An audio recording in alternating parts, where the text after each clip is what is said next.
சுடப்பட்டு இறந்தவர்கள் தமிழை பூர்வீகமாக கொண்டவர்கள் தமிழர்கள்.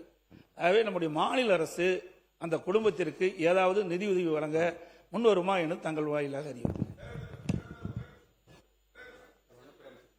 மாண்பு வனத்துறை அமைச்சர் நிற்கிறார். உட்காருங்க. மாண்புமிகு பேரவைத் தலைவர் அவர்களே, நம்முடைய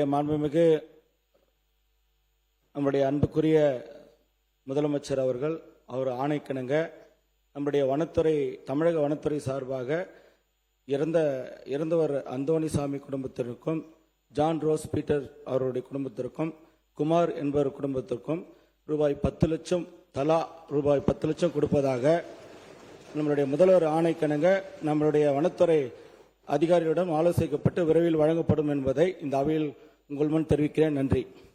மாண்புமிகு சட்டத்துறை அமைச்சர் அவர்கள் ஏதாவது சொல்ல விரும்புறீங்களா? மாண்புமிகு பேரவைத் தலைவர்களே, அங்கே சுடப்பட்டு இறந்த தமிழர்கள், அங்கே வாழும் தமிழர்கள். ஸோ அது குறித்து கண்டிப்பாக முதல்வர் தரப்புல 3 நாட்களாக ஒவ்வொரு நகர்வையும் முழுவதுமாக கண்காணிக்கப்பட்டு வருகிறது. கண்டிப்பாக தேவையான அனைத்து சட்டப்பூர்வமான நடவடிக்கைகளும் நம்ம தொடர்ந்து கண்காணிக்கப்பட்டு வருகிறது. இப்ப குறிப்பிட்டதும் வனத்துறை அமைச்சர் குறிப்பிட்டதும் கண்டிப்பாக ஆய்வில் உள்ள ஒரு விஷயம்தான். தேவையான பொழுது முதல்வர் ஆராய்ந்து தேவையான நடவடிக்கை எடுப்பார். ஒரு சில தினங்கள், ஏன்னா அவர்களும் மேஜிஸ்ட்ரேட் விசாரணை போயிட்டு இருக்கு. இந்த நேரத்தில் நம்ம மேஜிஸ்ட்ரேட் விசாரணை இப்ப போயிட்டு இருக்கு. அதனால அது முடிந்த பிறகு ஒரு சில நாட்களில் தேவையான நடவடிக்கை கண்டிப்பா எடுக்கும். மாண்புமிகு உறுப்பினர் பால் மனோஜ் பாண்டியன் அவர்கள். மாண்புமிகு பேரவைத் தலைவர் அவர்களே, நம்முடைய சட்ட அமைச்சர் விளக்கத்தை தெரிவித்திருக்கின்றார். ஒரே கேள்விதான். அதாவது நம்முடைய மாநில அரசு தேசிய மனித உரிமை ஆணையத்திற்கு இந்த பிரச்சனை கொண்டு போக வேண்டும் என்று உச்சநீதிமன்றமே தன்னுடைய தீர்ப்புகளில் தெரிவித்திருக்கின்ற அடிப்படையில் நம்முடைய அரசு என்ன நடவடிக்கை, மேல் நடவடிக்கை இந்த விவகாரத்தில் எடுத்திருக்கின்றது? ஏதேனும் நாம் அவர்களுக்கு கடிதங்களை அனுப்பி இருக்கிறோமா?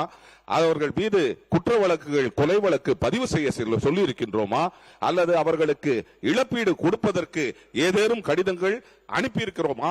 என்ன நடவடிக்கை அரசு எடுத்திருக்கின்றது என்பதை அறிய விரும்புகிறேன். மாண்புமிகு பேரவைத் தலைவர் அவர்களே, தேசிய மனித உரிமை ஆணையத்திற்கும் மற்றவர்களுக்கும் தேவையான நடவடிக்கைகள் இன்றுதான் எடுத்துக்கிட்டு வரும். ஒரு சில நாட்கள் அனைத்தும் எடுக்கப்பட்டு வரும். அது தெரியப்படுத்தும்.